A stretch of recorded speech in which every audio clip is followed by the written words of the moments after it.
සියලු දෙනාට ඔයාලට කලින් වීඩියෝ එකේ මම මේ කොටස් සම්බන්ධව පොඩ්ඩක් කියලා දුන්නා. ඒ වගේම දැන් ඔයාලට අද මම DL එක කම්ප්ලීට් වයර් ටික කන්ට්‍රෝලින් වයර් ටික දාන්න හැටි මම අද කියලා දෙනවා. ඉස්සරවම කන්ටැක්ටරේ වයර් ටික අපි දාගමු. කන්ටැක්ටරේ A1 එකට වයර් එකක් දාගන්නවා. ඒ වයර් එක අපි MCB එකේ නියුට්‍රල් ලයින් එකට සම්බන්ධ කරගන්නවා. ඊට පස්සේ මම ඔයාලට 13 14 සම්බන්ධව කියලා දුන්නා කලින් වීඩියෝ එකේ. අපි 13 පොයින්ට් එකට වයර් එකක් දාගන්නවා.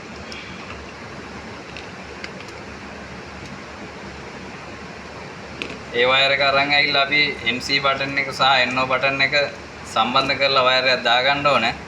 ඒක ඔයාලා බලාගන්න.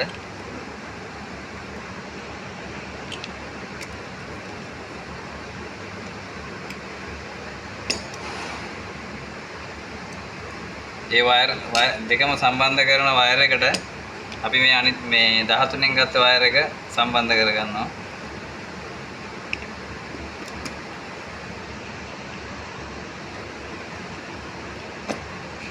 ඔයාලට මම A2 සම්බන්ධව කියලා තියෙනවා කන්ටැක්ටරේ. A2 එකට අපි සප්ලයි එකක් දාගන්න ඕන වයර් එකක්.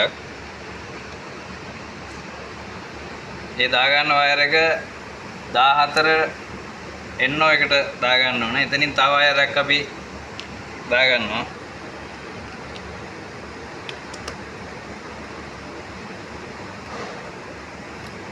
ඒ දාගත්ත වයර් එක අපි NO එකේ අනිත් පැත්තට සම්බන්ධ කරගන්නවා.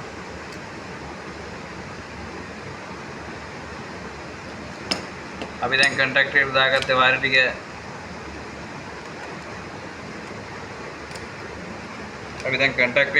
සම්බන්ධ කරගත්තා.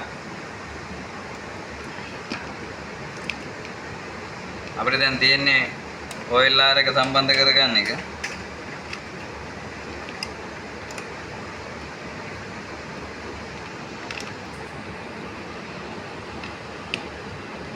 ඔයාලට මම කලින් වීඩියෝ එකෙත් OLR එකේ සම්බන්ධව කියලා දුන්නා.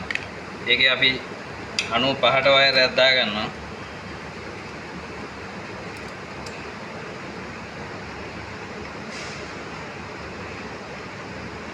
ඒ වයර් එක අපි MCB එකට සම්බන්ධ කරගන්නවා.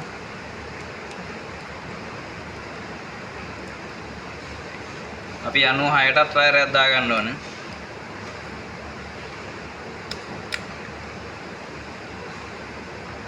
ඒ 96න් දාගත්ත වයර් එක අපි MC බටන් එකේ අනිත් පැත්තට සම්බන්ධ කරගන්න ඕනේ. ඔන්න යාළුවනේ වයර් ටික නම් දාලා ඉවරයි. අපි දැන් සප්ලයි එක තියලා බලමු වැඩ කරනවද කියලා. ඔන්න එනවා. ඔන්න ඔෆ් වෙනවා. මාක් හරි ප්‍රශ්නයක් තියෙනවා නම් මට කමෙන්ට් එකක් දාන්න. සියලු දෙනාටම ස්තුතියි.